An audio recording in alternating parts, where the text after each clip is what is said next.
Mr. Rohrabacher for 30 minutes. Thank you very much, and I first would like to associate myself with the remarks of my colleagues that I've just heard. And the struggle for freedom is a continuing struggle. It started back with our founding fathers and will not end with us. Every generation has to pick up the torch, or the light of liberty and justice will be extinguished, and it will never be returned. And Reagan always told us it just takes one generation not to do their job, and we will have lost our freedom forever. Tonight I would like to talk about a very significant part of our freedom and liberty, and it deals specifically with patents and intellectual property rights. And I know sometimes over the years people, when they hear, oh, someone's going to talk about patent law, there's a big yawn. But this has been a significant part of the success of the United States. Our founding fathers believed that with technology and freedom, and yes, with profit motive, that this was the formula that would uplift humankind, that would make America a great country, that in which all of our people benefited from this greatness and the prosperity that we would have here. They believed it so strongly that they wrote into our Constitution a guarantee of the ownership rights of inventors and authors. It is the only place in the body of the Constitution where the word right is used. The rest of the rights that we have just been talking about were part of our the Bill of Rights. But in the Constitution itself, Article 1, Section 8, Clause 8, it states, Congress shall have the power to promote the progress of science and useful arts by securing for limited times to authors and inventors the exclusive right to their respective writings and discoveries, end of quote. This provision has served America well, leading to a general prosperity that has been the envy of the world. It's led to national security, and it's led to, yes, average people living decent lives. It is an integral part of the individual freedom based on rights that were granted by God that are at the heart of American society. It is the reason we have emerged among all the nations of the world with our people living free and living well. And it is not just something that is tangential. It is at the heart of our system. The right to own one's technology that they invent has catapulted our people, who started out as very poor people along the East Coast, into one of the world's, and yes, the world's greatest power. This provision has served America well, leading to prosperity, national security, and yes, this average life of our people that we can be proud of. Americans, some people think it's just hard work that has caused this great success of our country. Yes, Americans work hard, but so do other people. Technology has made the difference. Technology multiplies our results of our work of our people and the hard work of our people into prosperity. That is the secret of America's success. It's technology and freedom.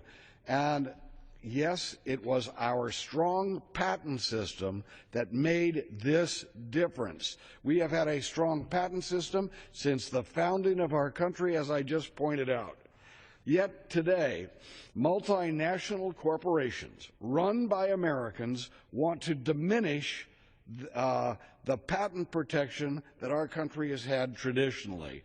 Over the years, we've fought, and I say we've fought, meaning since I have been in Congress for 25 years, we have fought time and again and fought back, sometimes defeating, sometimes having to compromise, but these have been attempts to weaken our patent system. Weaken the patent system, which is the basis of American prosperity. What has been happening over the years? For example, we have had a strong patent system in the United States, but a weak patent system in the rest of the world. That's why they aren't prospering. Their patent systems were set up so that big guys could rob from the little guys. Our patent system was set up as a recognition that the ownership of one's discoveries and creations is a gift from God and can't be stolen by a power grab by a big company. Well, overseas in Japan and in Europe, that just isn't true. They have tried over these last 25 years to harmonize our law with the European law and the Japanese law. They call it harmonizing with the rest of the world. Well, the trouble is, they want our law to be weakened rather than bringing up their the other laws from around the world to our standards. For example, up until recently, there's been a little change in this. I managed to fight it back, but they were trying to propose that we have a publishing law for a patent application that they have overseas. What do they have overseas? In Japan and in Europe, someone files for a patent, and if the patent hasn't been issued within 18 months, the patent's published. Now, our system in the United States has been the opposite. You file for a patent, and it has been against the law for anyone to even indicate what's in that patent application until the patent is issued. And if it takes a year, 2 years, 10 years because it's such a complicated issue, however long it takes, traditionally, our inventors knew that no one was going to get a hold of their patent information until it was handed to them, the patent was granted. And again, in Europe, what they wanted to do, and they tried to do here in this body, but we fought them back, was have that same system. I called it the Steal American Technologies Act, because after 18 months, all of our secrets would have been published even before the patents was issued. Also, we've had a tradition in the United States that you do get a certain time of protection. That's what our Constitution says. Traditionally, it's been 17 years. But that 17 years starts from when you are issued the patent. In Europe, after 20 months, no matter if you've got that patent or not, that clock starts ticking, and by the time you would end up with a patent, if it was a very complicated, high-tech patent, sometimes you've lost, all but a year, maybe even all of your time in order to enjoy the rights and the rewards of having invented something.